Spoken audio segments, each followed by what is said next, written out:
ప్రస్తుతం మనతో పాటు ఏపూరు సోమన్న ఉన్నారు. అన్న అందశ్రీ మీతో ఎట్లా ఉండేవాడు, ఆయన ఎట్లాంటి స్వభావం గల వ్యక్తి?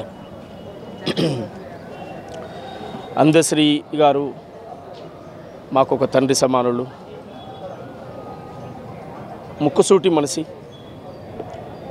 ఎవరికి భయపడిన తత్వం, ఇవన్నీ తన సొంతం.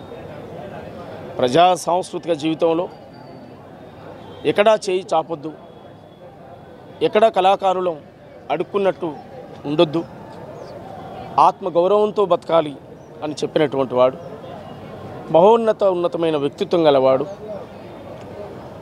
పదవుల కోసం, డబ్బుల కోసం వెంపర్లాడి పాకులాడినటువంటి వాడు కాదు. గొప్ప వ్యక్తిత్వం ఉన్న వ్యక్తి. ప్రధానంగా పాట ఎప్పటికీ సజీవంగా బతకాలి తప్ప ఎవరికి అమ్ముడు పోవద్దు అని కోరుకున్నటువంటి వ్యక్తి. పాటను తెలంగాణ సమాజానికి, తెలుగు సమాజానికి నిజాయితీగా, నిబద్ధతగా అంకితం చేసిన వ్యక్తి. అక్షరాలు నేర్వకుండా ఆ అక్షరాలను పేర్చాడు. బడికి పోయి చదివింది లేదు, పుస్తకం బట్టి రాసింది లేదు, కానీ బతుకు చిత్రాలు రాసినటువంటి వాడు. ఇవాళ ఆయన అల్లిన 4 పదాలు ప్రపంచాన్ని కదిలిస్తూ ఉన్నాయి. ఆయన అల్లుకొని రాసి పాడినటువంటి పదాలు సమాజాన్ని ప్రభావితం చేస్తూ ఉన్నాయి. ఈ తెలుగు నేల ఉన్నంత కాలం ఆయన పాట పదిలంగా ఉంటుంది. ఆయన రాసిన పాటలలో చాలా పాటలు ఉన్నాయి కదా, అవన్నీ మనం విన్నాము.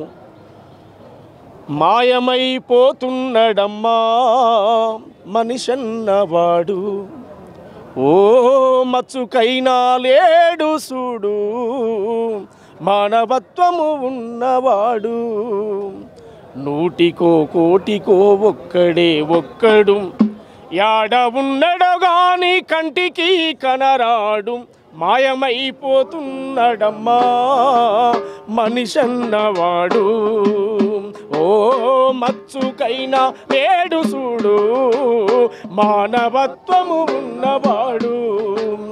25 ఒత్తుల గరత్తులు గాల్చి 65 కోట్ల వరములడుగుతాడు, 65 కోట్ల వరములడుగుతాడు.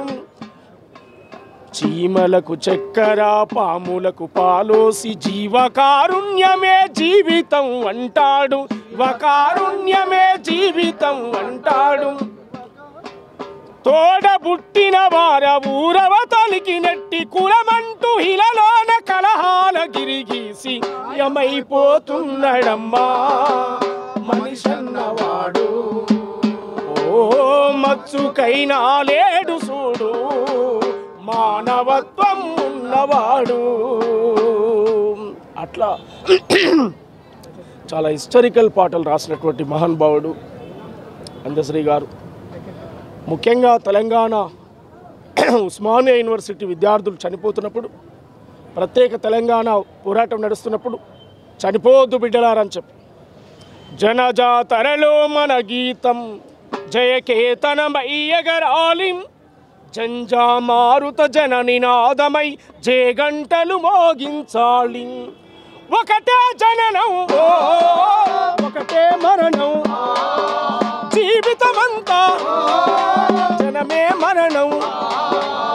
కష్ట నష్టాలెన్నెదురైన కార్యదీక్షలో తెలంగాణ జై బోలో తెలంగాణ, జనల జడివాన జై బోలో జనగర్జనల. రోకలి బండలు ఓ రోషం గుండెలు, ఎగిసిన పిడికిలి ఒడిసెల రాళ్ళు.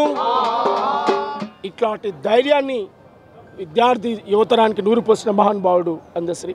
ఆయన మన నుంచి లేకపోవడం బాధకరం. ఆయనే లోటు ఎవరూ తీర్చలేం. ఈ సాహిత్య లోకానికి, సాంస్కృతిక లోకానికి, కవులు కళాకారులకు మా అందరికి ఒక పెద్ద దిక్కును కోల్పోయాం. గద్దరన్నను కోల్పోయాం, అందశ్రీని కోల్పోయాం. ప్రతి విషయంలో మాకు ధైర్యం చెప్పేటువంటి మహానుభావుడు అందశ్రీ అన్న. ఆయనకు వినమ్రంగా జోహార్లు అర్పిస్తాం.